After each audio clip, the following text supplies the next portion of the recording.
हाय नमस्कार, मी अतिशा लाड राजश्री मराठी शोबजमध्ये तुम्हा सगळ्यांचं स्वागत आहे. येड लागलं प्रेमाचं ही मालिका लवकरच आपल्या भेटीला येते आणि मला ह्या मालिकेत एक गोष्ट आवडली की ही जी मंजिरीची आई आहे ना, ह्यात मला माझ्या आईची झलक दिसते. कारण का आपल्या मुलीला सपोर्ट करणारी, खरं तर काही आया अशा असतात की माझ्या मुलीला नावं ठेवू नये म्हणून तिला सांगतात की असं समाजात असं वागू नकोस, पण ही आई काळासोबत चालणारी आहे आणि मुलीला नेहमी सपोर्ट करणारी आहे. आणि हे कॅरेक्टर निभावत आहेत आपल्या सगळ्यांच्या लाडक्या नीनाताई. खूप स्वागत तुमचं राजश्री मराठीमध्ये. कशा आहात ताई? मस्त आहे, मजेत आहे. काम करायचं म्हटल्यानंतर मजाच येते मला. आणि आमचे इतके अप्रतिम प्रोमो आत्ता आम्ही बिग स्क्रीनवर पाहिले, त्यांनी आम्हीसुद्धा असे अवाक झालोत. चित्रा टॉकीजमध्ये आता आपण आहोत, जी खूप जुनं टॉकीज आणि त्याच्यावर प्रीमियर होणं एका मालिकेचं खूप मोठी गोष्ट आहे. आणि कलाकार म्हणून तुम्ही इतकी वर्षात इंडस्ट्रीमध्ये काम करताय आणि ह्या ट्रेंडचंही आपण भाग आहोत. किती भारी. हो, फार भारी येतं गं. म्हणजे मला चित्रा टॉकीजला आल्यानंतर माझा स्वतःचा जो मी चित्रपट काढला होता अनेक वर्षांपूर्वी, तो इथे लागला होता. आणि मग अशा मेमरी, आणि आज एका मालिकेचं इथे इव्हेंट होतं ते बघून मला खरोखरच, आणि अर्थात स्टार प्रवाह नेहमीच जे काय करतात ते भव्य दिव्यच करतात. आणि जेव्हा आता आम्ही मालिकेचा प्रोमो पाहिला त्याच्यामध्ये असं दिसतं की ही जी आई आहे मंजिरीला सपोर्ट करणारी आहे. म्हणजे तिच्या मुलीला जे करायला लावलं समोरच्याला ती तसंच करायला लावते. सो खऱ्या आयुष्यातही तुमची मुलगी आहे आणि एका चॅनलची ती एक बोलतात ना मेन सगळं हेड आहे, फिक्शन हेड आहे. तर या मालिकेतही मंजिरी आहे आणि ऑफ कॅमेरा सोहा आहे. तर काय साम्य वाटतं ऑनस्क्रीन ऑफस्क्रीन मुलीमध्ये? एक तर मी आयांची भूमिका पहिल्यापासून करत आलेली आहे, त्याच्यामुळे असं मी माझी मुलं नाही दिसत मला इथल्या मुलींमध्ये, कारण वेगळे असतात ते. आणि म्हणजे अभिनयाचा मला वाटतं एक अभ्यास असतो की तुम्ही तसं नाही रिलेट करत. पण मी आई आहे, म्हणजे माझ्या मुलांची आई आहे, पण ती मुलं समोर असण्याची मला गरज नाही. मी अजिबातच काही माझं म्हणजे सोहा वगैरे दिसते वगैरे असं काही नाही. ती माझी मुलगी आहे, तुम्हाला माहिती आहे, कारण ती स्वतः तिथे मोठ्या हुद्द्यावर आहे. माझा मुलगाही आहे जो कोणाला माहिती नाही, जो ॲड फिल्म डिरेक्टर आहे.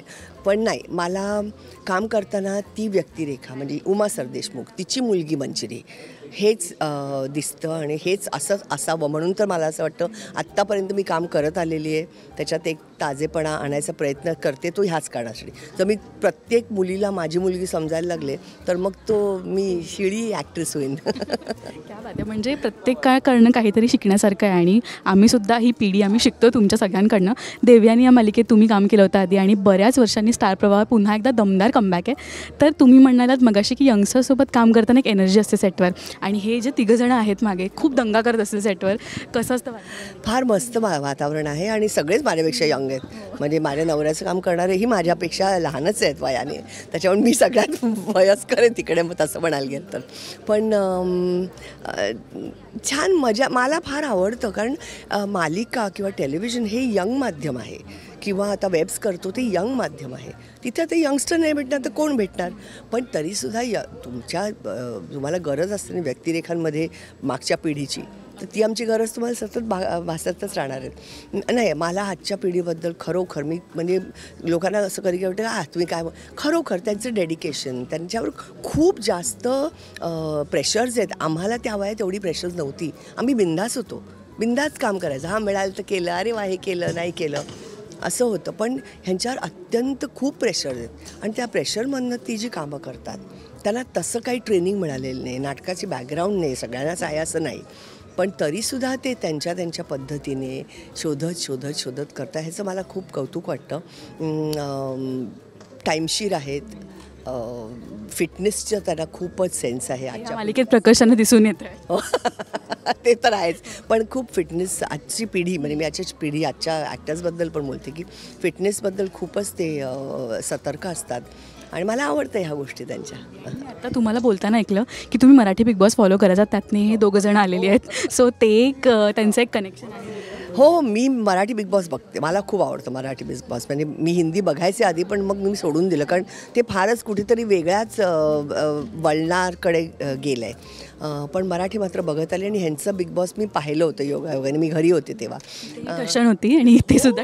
आणि हे दोघे जेव्हा मी म्हटलं काय कास्टिंग आहे, म्हणजे खरं सांगू या मालिकेचा एक प्लस पॉईंट आहे यांचं कास्टिंग. या दोघांचं कास्टिंग खूप अप्रतिम कास्टिंग केलं आहे. आणि त्यात पूजा जी कुठेही कमी पडत नाही या सगळ्याच्यात, आणि ते त्यांचं जे त्रिकूट आहे ते फार सॉलिड आहे, म्हणजे असं मला वाटतं.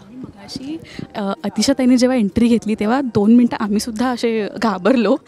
सेटवर सीन नंतर तुमचं एक गिव्ह अँड टेक खूप छान असेल.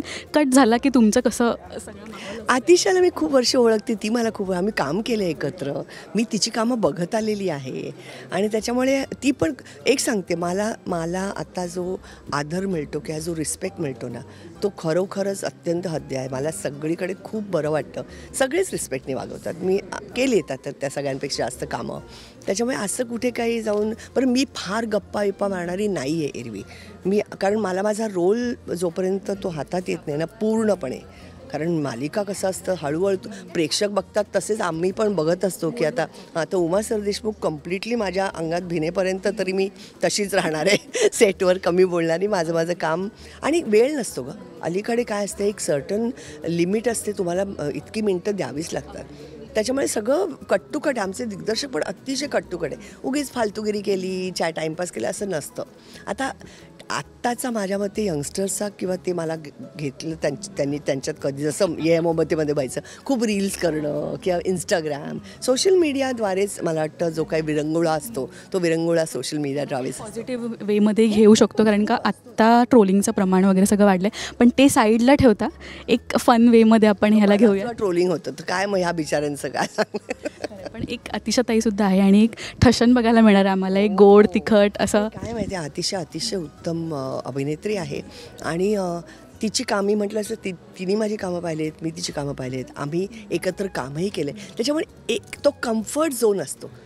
पिचिंग म्हणा किंवा तुम्ही ज्या पद्धतीने काम करतायत ती एकच जर स्कूल असेल ना तर मग मजा येते आणखीन, नाही तर कोणीतरी दुसरंच काहीतरी राग आळवतंय, आणखीन कोणती तिसरंच काम करतं असं नाही होत तिकडे. आपल्याला समोरच्याची ती कॅपॅसिटी माहीत असते. कधी कधी आपण म्हणतो की तू हा बेटर करू शकते, अजून एकदा ट्राय करूया. सो हे गिव्ह अँड टेक खूप भारी असणार आहे आणि आम्हाला बघायला खूप आवडणार आहे. थँक्यू सो मच नीनाताई आणि ऑल द व्हेरी बेस्ट या ही भूमिकेसाठी. थँक्यू.